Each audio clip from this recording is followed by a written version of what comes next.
안녕하십니까. 2023년 6월 30일 금요일입니다. 정보 N 방첩 TV에서 오늘은 북한의 드론 전략군과 남한의 드론 사령부의 대결, 그 진실을 말하다, 이런 주제로 말씀을 드리기로 하겠습니다. 요즘 방송을 매일 하지 못해서 죄송합니다. 그 이유가 구글 코리아와 나주 인터넷진흥원의 합작으로 인터넷 사찰을 하는 것을 미국에 알리기 위해서 특별한 영상을 제작하고 구글이 아닌 미국의 일반 인터넷에 영상을 올리는 작업을 하느냐고 조금 주춤했습니다. 앞으로도 계속 그 작업을 해야 되기 때문에 약간씩 시간이 빠질 수는 있다는 것을 염두에 두시고 양해를 부탁드립니다. 구글은 이제 3편을 올렸는데 기술적 에러에 대해서는 다른 데다가 이야기를 해라, 그러면서 웹사이트 주소를 알려줬는데 이거는 에러가 아닙니다. 구글의 이런 반응에 대해서 또 공격적인 영상을 만들어서 완편을 계속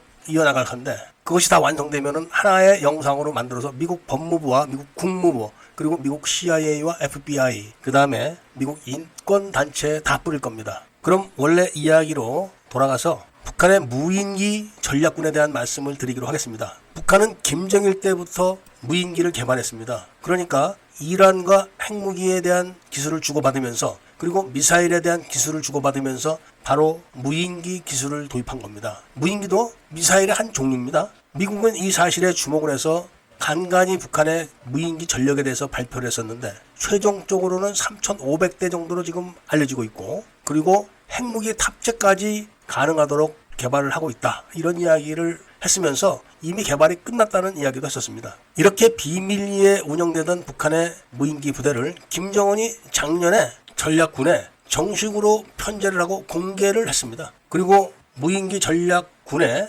장교들은 김정일이 직접 북한의 유수한 대학에서 선발을 했다고 그런 부원 설명까지 했었습니다. 그러니까 1, 2년이 된 게 아니라 수십 년 동안 무인기를 개발해서 배치하고 교리를 개발하고 또 교리를 도입해서 지속적인 훈련을 끝낸 그런 부대입니다. 그런 반면에 지금 대한민국은 갑자기 드론 사령부를 만든다고 법을 만들고 있습니다. 그러니까 북한의 무인기 전략군은 대학생 수준입니다. 그런데 한국의 무인 사령부를 만든다고 해도 이제 초등학교 수준에 불과한 겁니다. 그러면서도 제대로 뒷 배경을 설명한 적이 없습니다. 대한민국은 김대중이 정권을 잡고 중국에서 북한 요원을 안기부로 납치해서 고문을 했던 사건이 중국 정보부를 통해서 북한에 알려지면서 그 약점을 비밀로 유지하기 위해서 중국에는 국정원의 정치정보 주권을 넘겨줬고 북한에는 지하당 조직을 양성화시켜주는 걸로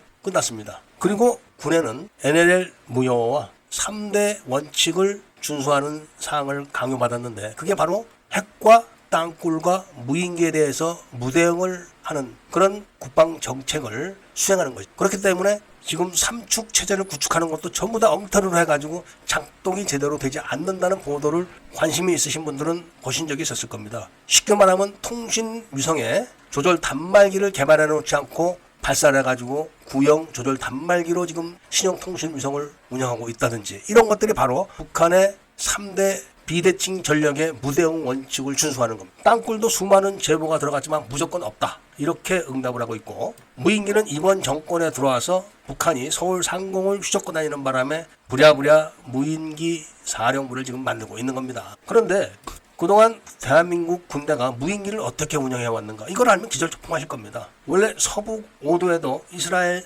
무인기인 하피를 들여다가 운영을 했는데 이거는 수명연장을 안 해놓고 없애버렸습니다. 그리고 정찰 드론인 중고도 무인기 개발도 실패로 끝났습니다. 아주 제가 봤을 땐 고의적인 겁니다. 그리고 미제 고고도 무인기를 들여다놓고 부품 도입 계약 같은 걸 안 해가지고 운영을 엉망으로 해서 전력을 아주 낮추고 있는 겁니다. 이런 거 수사 안 하죠. 그리고 대한민국에서 세계에서 격찬받을 무인 공격기를 개발했었습니다. 이것도 이런저런 핑계를 대서 사장시켜버렸습니다. 그리고 세계에 하나밖에 없는 수직 이착륙 무인기도 이런저런 핑계로 사장시켜버렸습니다. 이제 와서 부랴부랴 무인기를 도입한다 어쩐다 하지만 제대로 할 리가 없습니다. 왜냐하면 노하우와 기술 추적이 된 게 없습니다. 대한민국이 무인기를 탐지하고 추적하는 기술은 미국보다 우월합니다. 세계 최고입니다. 그런데 이거를 이 핑계 저 핑계로 계속 시간을 끌고 가면서 전력화를 안 하고 있는 겁니다. 그러니까 당연히 무인기를 탐지하고 추적하는 기술을 사장시키고 있기 때문에 무인기를 격추하는 기술은 발전될 수가 없는 겁니다.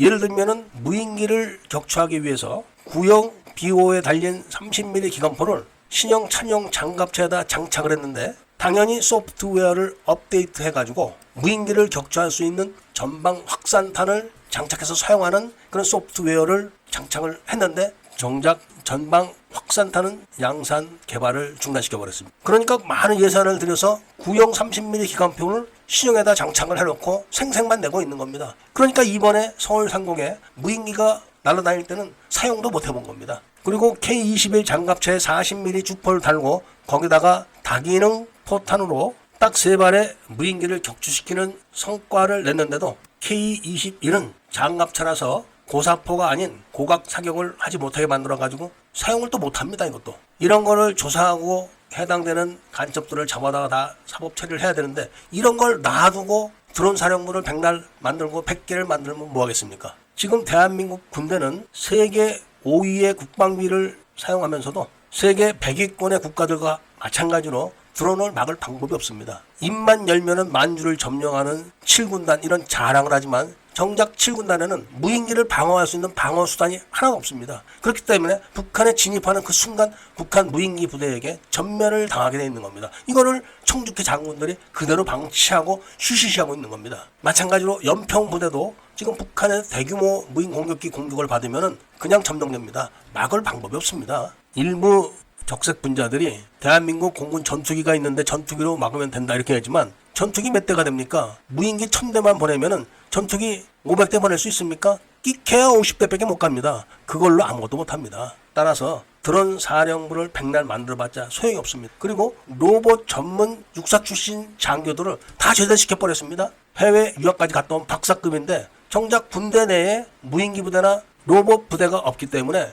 근무할 데가 없어서 제대로 시켜버리는 겁니다. 이렇게 해놓고 드론 사령부를 만드는 거는 눈 감고 아웅하는 거다. 이런 말씀을 드리면서 오늘 이야기를 마치고자 합니다. 애국 시민들과 밀매분들께서는 이 채널 구독을 꼭 해주셔야 됩니다. 전 채널인 코패스 TV에 정말 주옥 같은 국가 정보들이 대거 담겨 있었는데 아무런 통보 없이 그대로 폭파시켜가지고 다 사장됐습니다. 그렇기 때문에 구독을 꼭 해주시고 좋아요, 알림 이런 거를 다 해주셔야지만 이 채널이 발전을 하게 될 겁니다. 그리고 이야기를 들어주신 데 대해서 감사드립니다.